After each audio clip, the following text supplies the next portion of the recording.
Hi everyone and welcome. So today we are going to be cooking the vegetable stock paste in the TM6.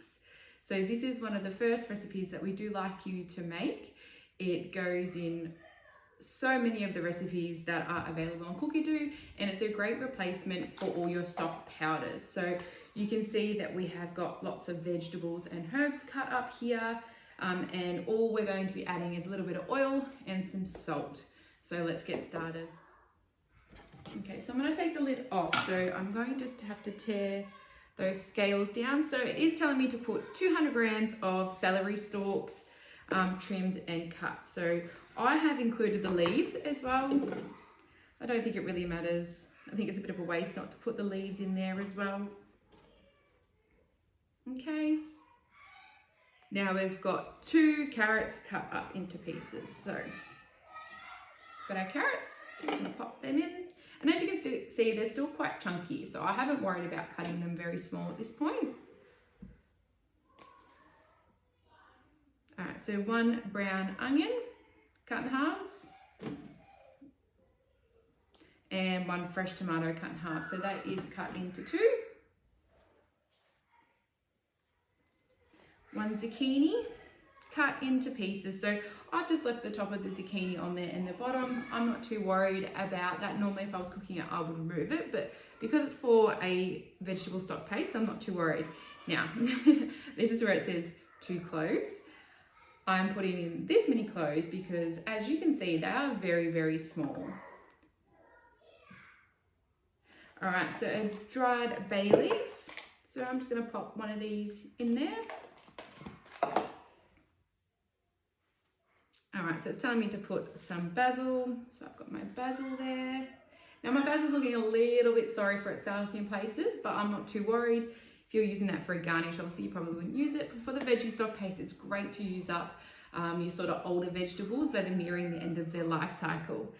So we have some rosemary. Now I did forget to grab some rosemary, so I'm going to put some dried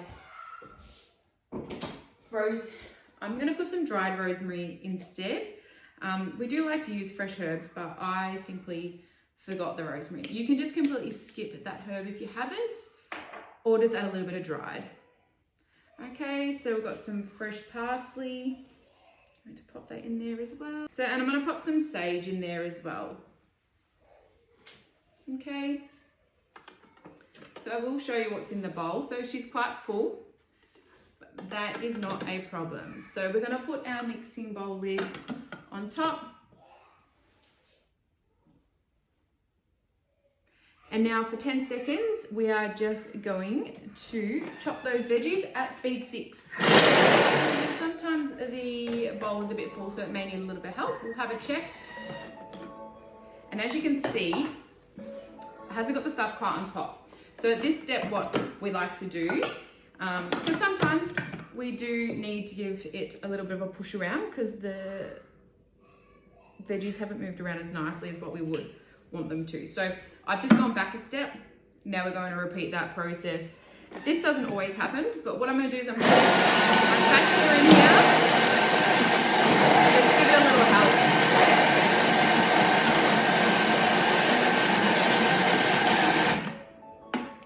So one thing you do need to remember, the spatula can go into the lid. It's not going to hit the blades. It has been designed perfectly to fit in top of the lid. It's not going to fall in, like there's no way you can get that in. So it can help you stir some things around. Now that's looking a little bit better. So that's a bit better. So we don't want the big chunks of tomato and onion sitting on top. That's not helpful for anyone. So sometimes, yes, you need to go back. Other times it will just blend perfectly. Just depends on how the vegetables are sitting on the blades at the time. Okay, so we're gonna go next. All right, so it's telling me to scrape the sides.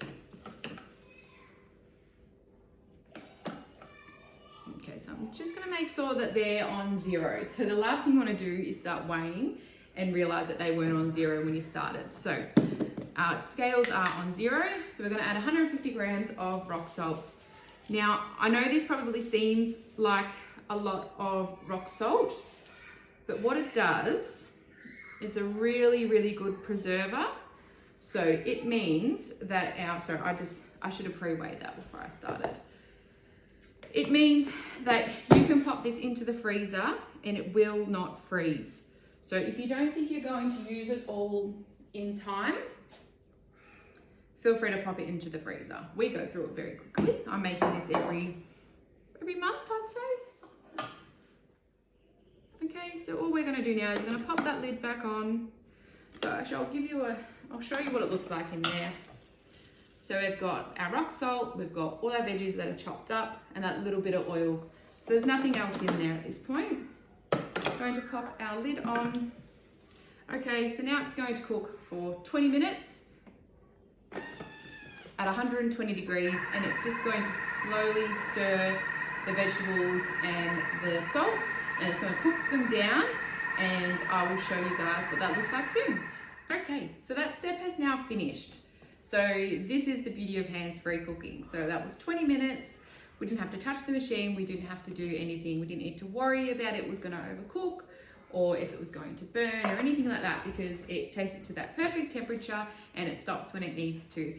Now, just to give you an example of what it does look like in there, if you can see past the steam, I'm not sure if you'll be able to see that, but all we now need to do is leave our lid on. Okay, hit the next step, and it's telling us to keep the measuring cup inserted. And we're going to blend for 1 minute. But whilst we're doing that, we are going to start at speed 5, and then we're going to slowly increase that until speed 9. So we start low because obviously there is a lot of hot liquid in here. We just want to gradually build up that speed. So let's go. So whilst that's happening, I have sterilised some jars ready to put the vegetable stock paste into. Okay. I like to go up in about 10-second increments. So just go up 1 more speed.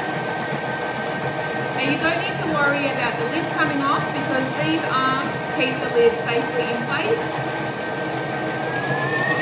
Up to speed 7.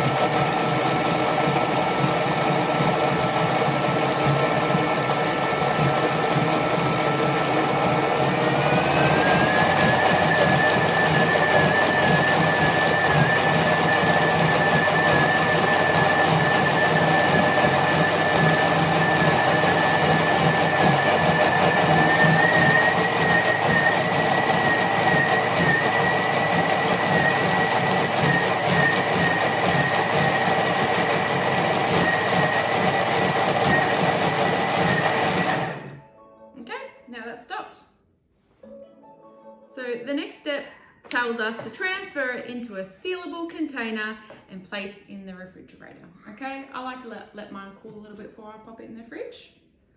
But as you can see, there is all of that stock goodness. So what I'm going to do is I'm going to scrape the lid off.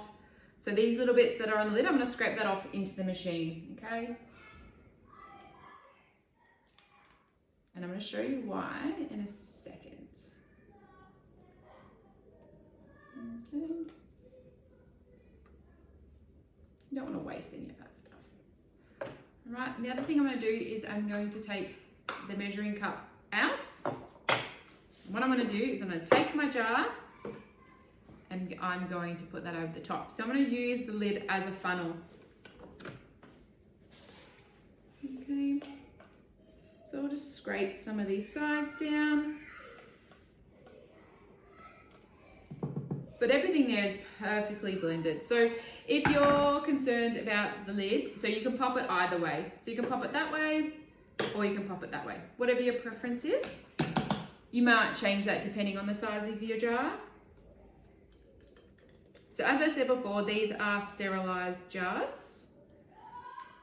Okay, and they can be placed into the freezer once they are cool. And the mixture will not freeze. Because of that salt content, it's not going to have the ability to freeze. So what I'm going to do is give that a bit of a shake. I'm going to pop this down. I don't need to worry about the mixture on the spatula because it's not going to hit the bench, okay? It's got two little flat spots. So that we have there, we've got a little bit extra. It does make a lot. So what I'm going to do is I'm just going to get the real dirty bits around the rim off. I'm going to place it this way this time. Okay, I'm just going to put this little bit of extra. Look, I probably should put it in 2 smaller jars than that one really big one and only putting a small amount into here. But we live and we learn, don't we?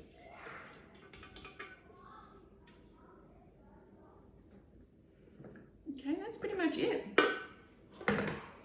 So what I'll do is I'll pop the machine onto a pre-clean. Okay, it'll clean itself. But there we have it. So that is vegetable stock paste. So do highly recommend that we make this one early in our Thermomix journey, and you will continue to keep making it as you use your machine more and more. If you have any questions whatsoever, please reach out and ask. Always happy to answer any questions, no matter how big or small. But have a good day, guys.